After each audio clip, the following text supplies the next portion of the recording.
Tanya here with TanyaRainier.com, money mindset mentor and success coach to female creative entrepreneurs.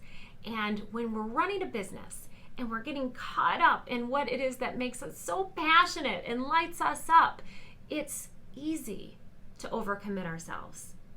It's easy to fill up our calendar way before we even know what's going on that week, that month, that day, and we say yes to too much.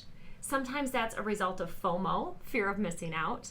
Sometimes it's just because we don't have an action plan or a strategy in place to maintain our time. And sometimes it's because we're just so excited at all these different opportunities and showing people what we can do and what we're made of and pleasing clients and working. We love our work, right? So it's so easy to say, yes, I want to do everything that I can to keep this momentum going, that we lose sight of what's really important in our lives. And we start to feel out of balance. And if we're not careful, that's going to lead to overwhelm.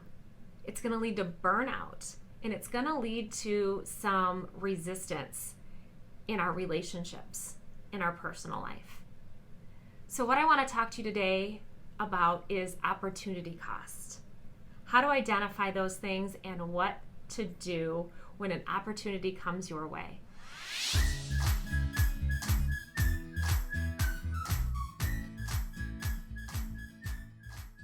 What is opportunity cost? It is the price that you're going to pay for an opportunity. It is usually paid in time, lack of sleep, maybe a little bit of your sanity. Sometimes it's financial. There's a financial cost involved. Sometimes it's the relationships that you have with people. In order to say yes to something, you have to say no to something else.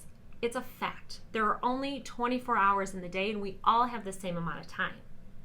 It's a matter of balancing that time and leveraging it in such a way that allows you to say yes to the right opportunities and no to the wrong ones.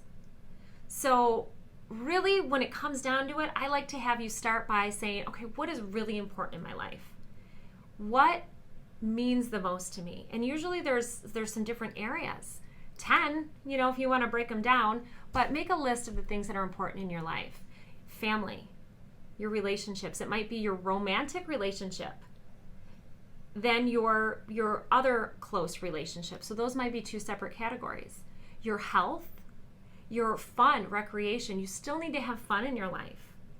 Your business or your purpose.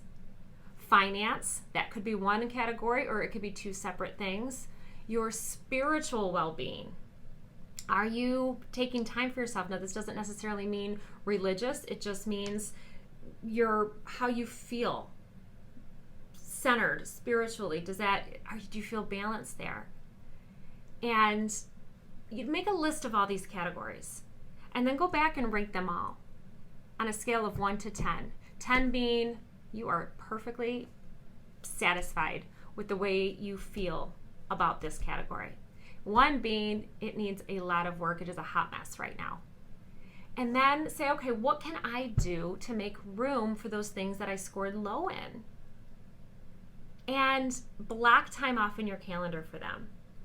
Now, for me as a mom, I sometimes feel like work gets so involved and I spend so much time doing my work and building my business because I love it. It's easy for me to get completely consumed and become a crazy workaholic. And I know that when I do that, my family is really supportive and they understand, but yet I start to feel guilty as a mom and say, okay, I've completely neglected them. I can't even believe it. What do I do? And so now I have to say, okay, I'm shutting this off and I'm going to give everything that I can to my kids. And that might mean going away for the weekend and, just disconnecting from email and my phone and everything else. But in order to keep that balance going between those weekend getaways, I like to do date day, where if my kids have a half day at school or it's summertime and I can just say, you know what, this is just going to be time for me and you.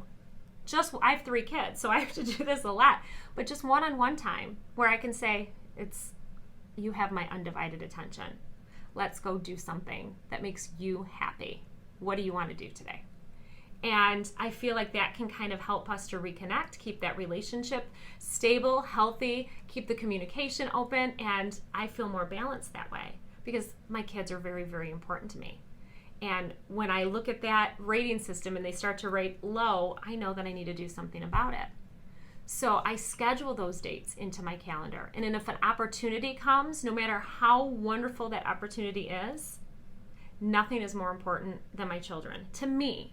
Now, that doesn't mean that that's the same thing for you, but to me. So if there's a date scheduled in my calendar, that's priority.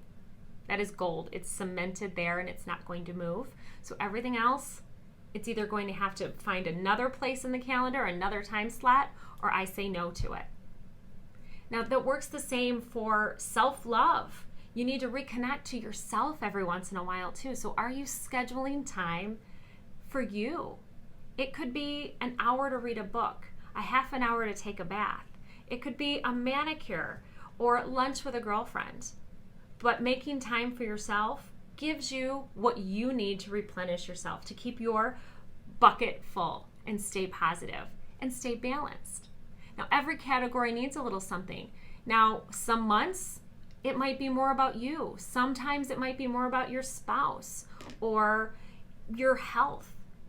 You have to kind of make those decisions based on what you need right now. But once you make them and say, all right, this is what needs my attention right now in order for me to feel more balanced, for me to feel like everything is working out, and commit some time on your calendar to those things. And then when business opportunities come, filter those against your value ratings. What's important to you? Now, if money is low and everything else is really good, well, then that's maybe where you're going to have to spend a little time and start creating space on your calendar for income generating activities.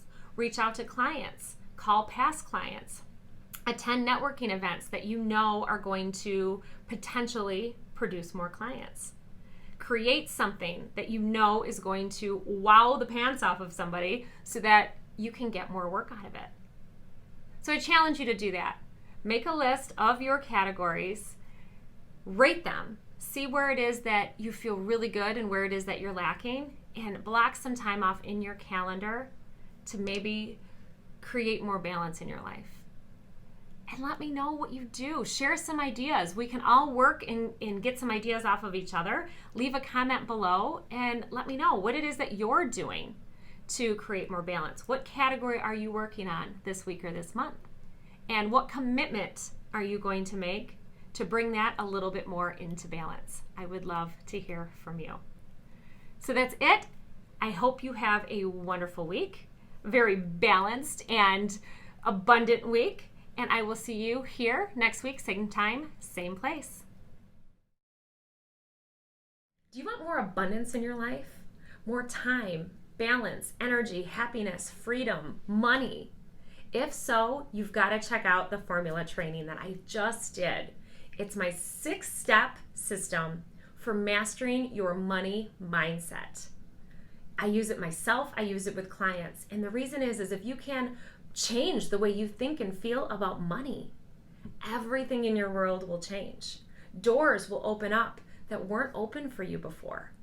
And you feel really confident and powerful when it comes to running your business and charging your worth and working with those people that you absolutely just love working with. Life just gets better. It is a process that will help you to identify exactly where you are and where your money blocks are keeping you stuck. Plus, I give you my step-by-step tactics and exercises and formulas and best practices to help you get to where you want to go fast. So if you are looking to master your money mindset and you want to create a more abundant life for yourself, you're going to want to check this out. It's at TanyaRainier.com/formula. I'll see you there.